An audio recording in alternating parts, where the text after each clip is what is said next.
Hello అండి. ఈరోజు Emmy and healthy ghee omelette తయారీ విధానం చూసేద్దామా? ప్రేమలో తప్పు లేదు ప్రేమలో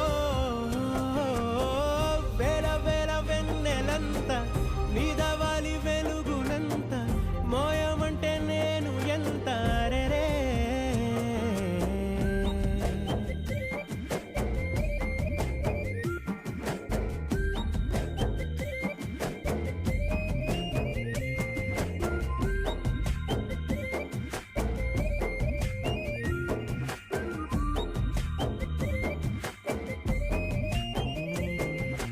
ఆకాశం తాకాలి